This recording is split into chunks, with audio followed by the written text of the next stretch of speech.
Welcome back to CBS Mornings. Doesn't the White House look lovely this morning? The race for the 2024 race, and whoever might live in that house, is heating up. With at least 12 candidates, including former President Donald Trump, the Republican field is crowded already. And on the Democratic side, of course, President Biden is facing two primary challengers, at least at this point.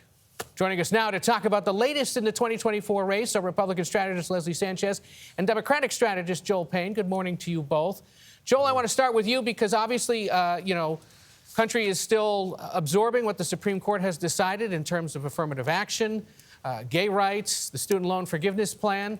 Not great if you're somebody on your side of the aisle with these decisions, at least legally, societally, but politically. How might Democrats be able to respond and move forward based on what the Supreme Court's decided? Well, Ed, I think you're right to center it first in how Democrats are feeling, which is not great in terms of the impact of these decisions. This is progress that's been pretty hard fought.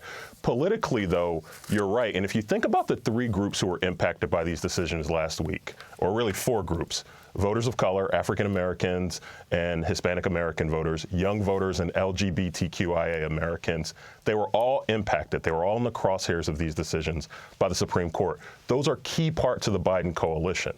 So if you're thinking about how does this impact 2024, those are going to be groups that are going to be buoyed, that are going to be more enthused to show up and to turn out in 2024 because of those decisions. And I think that is a consideration, and I'm sure the folks in the White House are thinking about.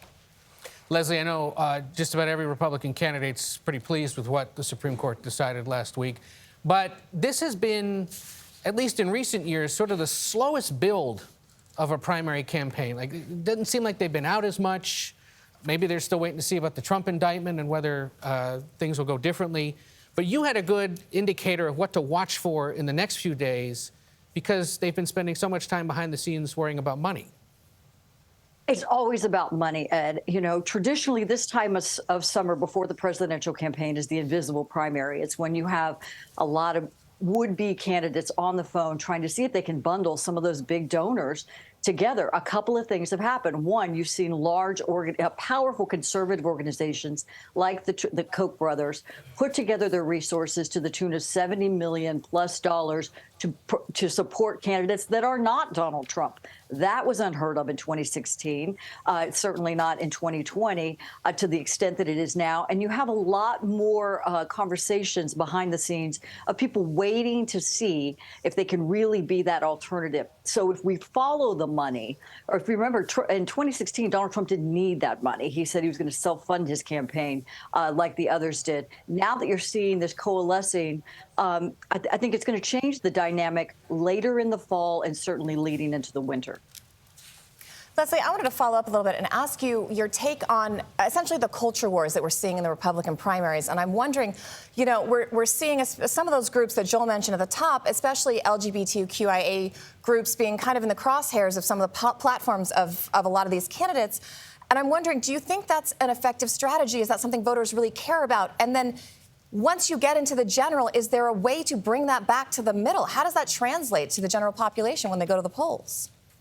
You know, there's been a long argument within the Republican Party about how you sound and look inclusive if you have candidates who are not inclusive. So over the last 2 decades, there's been an increase in the diversity of, you would certainly say, people that are running to lead the Republican Party. When issues like this come up, if Republicans do not stand strongly against things that dehumanize any aspect of our very broad coalition, I think politically they pay a very high price. They may not see it early on and think that they're going to get quick points, but we have a long history showing when they've done this against the LGBTQ community or against Hispanics, against immigrants. I mean, you can go, there's a long list. It is not a winning strategy. And I think that's the cautionary tale, certainly for Republicans. Joel, I just want to ask you quickly about alternative candidates, if you will. You know, Robert F. Kennedy, Marianne Williamson, these are people who you would have considered sort of fringe, and perhaps they're still fringe now. But even fringe candidates can shift the conversation for the lead candidate. Is there concern within the Republican Party, especially when you have somebody like the Democratic Party, especially when you have somebody like John F. Kennedy, who has some sort of, people could say, wild conspiracy theories? I know we're short on time. No, in a word. There's no concern. Look, I think that the vote that you're seeing in some of the early polls for an RFK Jr., for Marianne Williamson, those are stand-in votes for Democrats who are probably a little anxious about having a candidate in an advanced stage that we really haven't had before in Joe Biden, being an octogenarian, and at a time where the country's really tense. I think when it matters, I think Democrats will circle behind Joe Biden. You've already seen some big interest groups, big labor unions, big progressive groups already get behind President Biden, and I think you'll continue to see that coalescing. All right, Leslie Sanchez, Joel Payne, thank you so much. Great seeing you. Happy 4th of July, by the way. You too. Happy 4th.